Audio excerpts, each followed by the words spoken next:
ఏర్పాట్లు కూడా చేయడం జరిగింది. మనందరం కూడా శాంతియుతంగా ఈరోజు మన గొంతుకను ప్రభుత్వానికి మన భూమిని సారవంతం చేసుకొని మనందరం కూడా సహజ సిద్ధ గుండెల్లో భూమి యొక్క మహత్యాన్ని, అదేవిధంగా ప్రతి రైతు కూడా ఆవులను అమ్ముకోవద్దు, ఆవులను నమ్ముకోవాలనే విజ్ఞానాన్ని ప్రతి రైతు కూడా ఈ వేదిక ద్వారా అన్న చెప్పండి, ఏం జరుగుతుంది ఇక్కడ? ధర్నా ఎందుకు ప్లాన్ చేసి? తెలంగాణలో అక్రమంగా గోవధ నడుస్తుంది ఓల్డ్ సిటీలో, కానీ మన గోల్కొండలో కానీ ఇక్కడ మన న్యూ సిటీలో ప్రతి ముస్లిం ఏరియాలో అక్రమంగా గోవులను తీసుకొచ్చి తరలిస్తున్నారు, అక్రమంగా కోస్తున్నారు. కాబట్టి మనం ఇక్కడ ధర్నా చేస్తున్నాం అన్న. ఇంకోటి, ప్రభుత్వం వాళ్ళకు సపోర్ట్ గా అన్ని మన చట్టాలు అయితే ఉన్నాయి వాళ్ళన్నింటినీ చూడనట్టుగా లైట్ తీసుకొని వాళ్ళకు ఇల్లీగల్ గా ఎవరైతే ఆవుల్ని ఎట్లా తీసుకెళ్తున్నారో వాళ్ళ గురించి కంప్లైంట్ ఇస్తే పోలీసులే మీ పైన ఎఫ్ఐఆర్ ఫైల్ చేయడం జరుగుతుంది. ఇలాంటి కేసెస్ చాలా వస్తున్నాయి, ఏమంటారు దీనిపైన? అన్నా, ఇది చిన్న పోలీస్ డిపార్ట్మెంట్ లో కూడా చిన్న స్థాయిలో తప్పు జరుగుతలే, డీజీపీ లెవెల్లోనే తప్పు జరుగుతుంది. ఎందుకంటే ఇల్లీగల్ గా రెండు ఎత్తులని మూడు ఎత్తులని తీసుకోతున్నారు. దానికి ఇల్లీగల్ గా అహ్మద్ బేగ్ అనే ఎమ్మెల్సీ మధ్యలో అతను కాదు ఉంచేసి చుట్టూ ఒక 7-8 బండ్లు పెట్టి వాళ్ళ ఇంట్లో దాకా వదిలేసి వస్తుండ్రు. అంటే చట్టం వాళ్ళు బ్రేక్ చేస్తే వాళ్ళ మీద కేసులు అయితేలే. అదే మేము వీడియో తీసి పెట్టినా, మేము ఆవులను ఆపినా మా మీద అక్రమంగా ఎన్నో కేసులు బుక్ చేస్తున్నాం కదా. వీటికి చెక్ ఎలా పెడతారు మరి?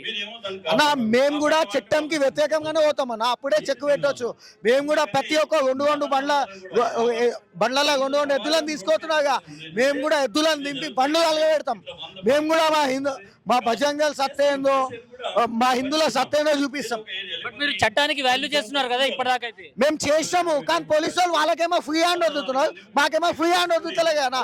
అందుకనే మేము కూడా ఏం చేస్తాము, ఎద్దుల బండ్లు కనిపించినా 2 ఉండని, 1 ఉండని, 3 ఉండని, 4 ఉండని ఎడ్లన్నీ దింపేస్తాము, బండ్లను పెడతాం. మీరు చెప్పండి, ఎక్కడైనా ఎలాంటి గోరక్ష జరిగినా కూడా మీ టీం కనిపిస్తా ఉంటది. సో ఇప్పుడు కేసులు మళ్ళీ మీ పైన వేస్తున్నారు. అయితే అన్న, మేము ఇక్కడ ధర్నా ఏదైతే చేస్తున్నామో అన్న, యాక్ట్ 1977 యాక్ట్ ఉన్నాక కూడా, గోహత్య నిషేధ చట్టం ఉన్నాక కూడా ప్రభుత్వం ఈ విధంగా నిర్లక్ష్యం వహించడం అనేది చాలా బాధాకర విషయం అన్న. అయితే నిన్న కొత్తపేటలో ఒక డీసీఎం ఆపిరు. గోరక్ష కార్యకర్తలు కానీ, ఏబీపీలు కానీ, అక్కడ హిందువుల సమాజం సంబంధించిన వాళ్ళు ఒక 2000 మంది రోడ్డు మీదకి వచ్చి ఒక డీసీఎం ఆపిరన్న. అందులో సుమారుగా ఒక 10 ఎద్దులు ఆ బండి లోపల ఉన్నాయి. ఆ బండి లోపల 10 ఎద్దులు ఉన్నాయి. పోలీస్ వ్యవస్థ మన సజ్జనార్ గారు సారా చెప్పమన్నాడు, ప్రెస్ మీట్ పెట్టేసి మేము అన్ని బందోబస్తులు చేసినాం, గోరక్ష కార్యకర్తలు రోడ్డు మీదకి ఎవరు రావద్దు, మేము దాని ప్రతి ఒక్క చర్య తీసుకుంటామని చెప్పి మాట్లాడుతారు. ప్రెస్ మీట్లు పెట్టి ఇంత వ్యవస్థలు చూస్తున్నామని చెప్పేసి అంటారు, చెక్ పోస్టులు పెడుతున్నాం అంటారు. ఇన్ని కాలం చూపెడుతారు బయట మార్కెట్లోకి వచ్చి సమాజానికి ఏం చూపెడతారు అంటే చెక్ పోస్టులను చూపెడతారు. అన్ని మేము వ్యవస్థ చేస్తున్నాం, అయినా కానీ గోరక్ష కార్యకర్తలు రోడ్డు మీద రావద్దంటారు. ఇన్ని చెక్ పోస్టులు దాటి ఆ డీసీఎం ఈ దాకా ఎందుకు వచ్చింది? భాగ్యనగర్లోకి ఎట్లా జరిగింది?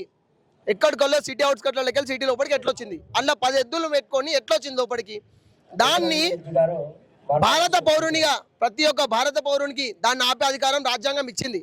ఇచ్చిన ఒక భారత పౌరుడు పోయి రోడ్డు మీదకి పోయి గోహత్య నిషేధ చట్టం ఉన్నాక కూడా ఎలా మీరు కటింగ్కి తీసుకెళ్తారని చెప్పి ఆపినందుకు 14 మందిని రిమైండ్ చేసిరు.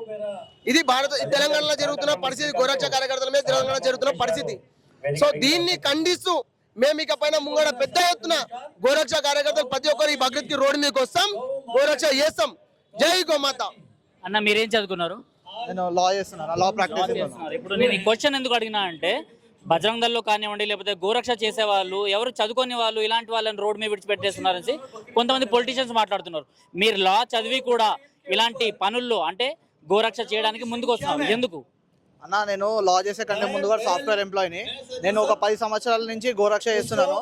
10 సంవత్సరాల నుంచి కూడా నాకు ఆవులంటే చాలా ప్రేమ. నేను ఇంతకుముందు సాఫ్ట్వేర్ జాబ్ చేసుకుంటా కూడా నేను టెక్నాలజీని యూజ్ చేసుకుంటా ఆవుల బండ్లు ఎట్లా పట్టాలి అది కూడా ప్లాన్ చేసి మేము చాలా బండ్లు పట్టుకున్నాము. మేము మా దగ్గర ఉండే టెక్నిక్స్, మేము ఏదైతే వాళ్ళు ఎట్లా కసాయిగాన్లు దొరకకుండా టెక్నాలజీ వాడుతారో అంతకంటే అడ్వాన్స్ టెక్నాలజీ వాడి వాళ్ళ బండ్లు పట్టుకుంటున్నాము.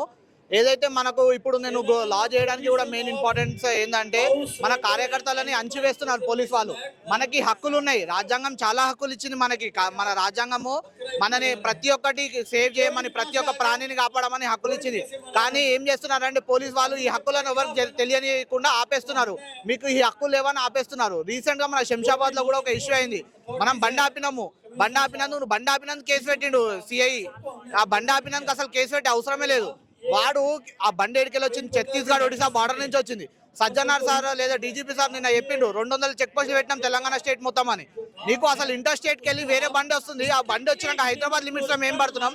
నీకు 200 చెక్ పోస్టులు పెట్టి ఏం లాభం? నువ్వు ఒక్క పోలీసు వ్యవస్థ పని చేస్తే ఆడ చెక్ పోస్ట్ కానీ అయిపోతుండే కదా బండి. మా కళ్ళ దాకా ఎట్లా వస్తుంది?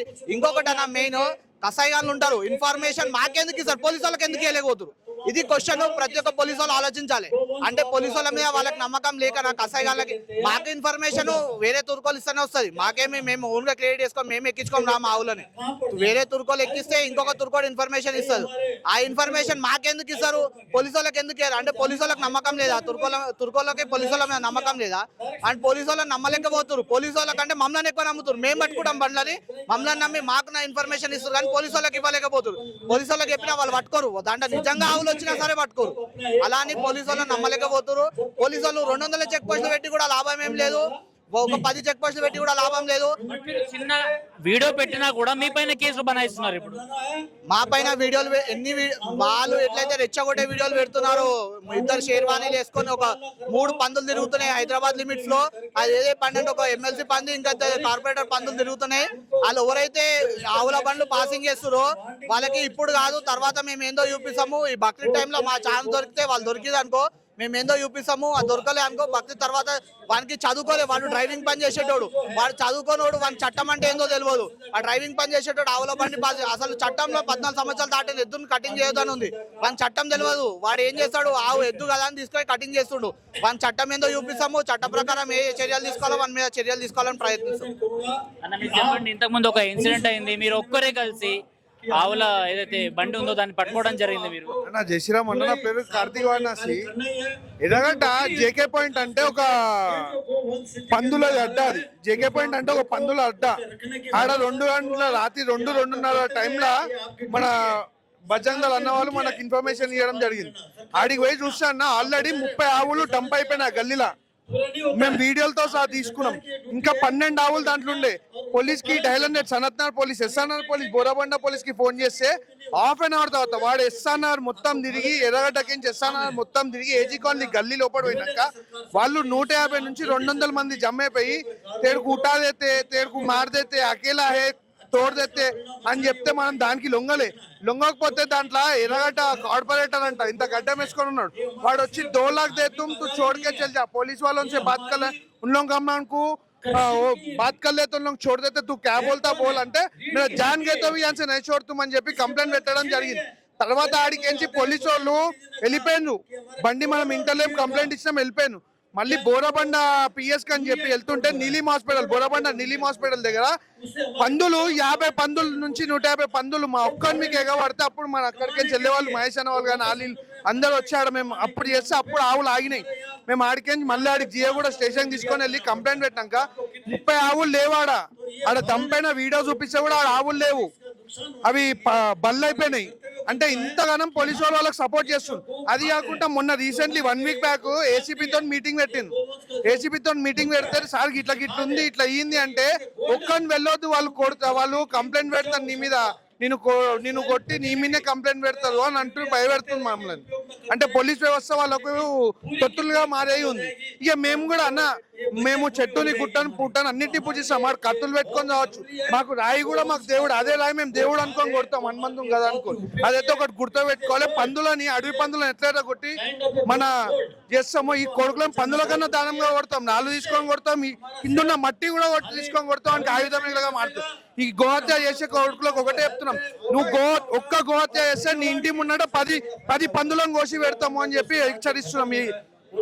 అన్న ఫైనల్ గా ఏదైతే ఇప్పుడు అన్న చెప్పాడు కదా, ఒక 3 వెహికల్స్ తిరుగుతున్నాయి హైదరాబాద్ లో అనేసి, వాళ్ళందరూ అంటే ఎంఐఎంకి సంబంధించిన కార్పొరేటర్లు వాళ్ళందరూ సపోర్ట్ చేస్తున్నారు.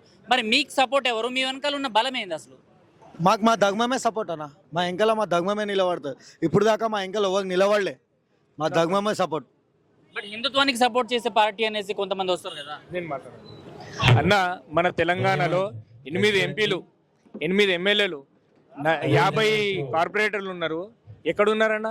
ఇంతమంది గోరక్షకులు, ఒక 100 నుండి 200 మంది తెలంగాణ గోరక్షకులు కష్టపడుతుంటే ఒక్క కార్పొరేటర్ కానీ, ఒక్క ఎమ్మెల్యే కానీ, ఒక్క ఎంపీ కానీ వీళ్లకు సపోర్ట్గా ఎవరు రాడు. వాళ్ళు ఒక్క ఇద్దరు కార్పొరేట్, ఒక ఎమ్మెల్సీ కలిసి 7 చెరువులు నీళ్ళు దాపిస్తారు పోలీసులకు. డీజీపీ, ఏసీపీ అందరికీ నీళ్ళు దాపిస్తారు. మన 50 మంది కార్పొరేటర్లు, 8 మంది ఎంపీలు, 8 మంది ఎమ్మెల్యేలు ఏం చేస్తారన్నా? ఎవరన్నా మన హిందువుల కోసం వచ్చేది మళ్ళీ ఓటు అడగడానికి వస్తారా అన్న? హిందువులం గోమాతకు పూజ చేస్తాం, అది చేస్తామని హిందువుల దగ్గర ఓటు అడగడానికి వస్తారు. కానీ మళ్ళీ హిందువులు మన గోరక్షకులు గోవులను కాపాడుతారు, వాళ్ళకి సపోర్ట్గా ఉండాలి. ఇప్పుడు మొన్న మా మీద కేసులున్నాయి. 6 మంది మీద పోలీసులు కొట్టినట్టు మా మీద కేసులు పెట్టారు. ఎవ్వరు, ఒక ఎంపీ రాలే, ఒక కార్పొరేటర్ రాలే, ఒక ఎమ్మెల్యే రాలే, ఎవ్వరు రాలే. తుక్కుగూడలో మా మీద కేసులైనాయి, ఆదిబట్లలో మా మీద కేసులైనాయి. ఒక్క బీజేపీ కార్యకర్త మా దగ్గర వస్తలేరు, మాకు సపోర్ట్. అందరికీ ఫోన్ చేసి చెప్తున్నాం ఇది మా పరిస్థితి అని. ఎవ్వరు మా గురించి మా కోసం మాట్లాడే నాదుడే లేడు.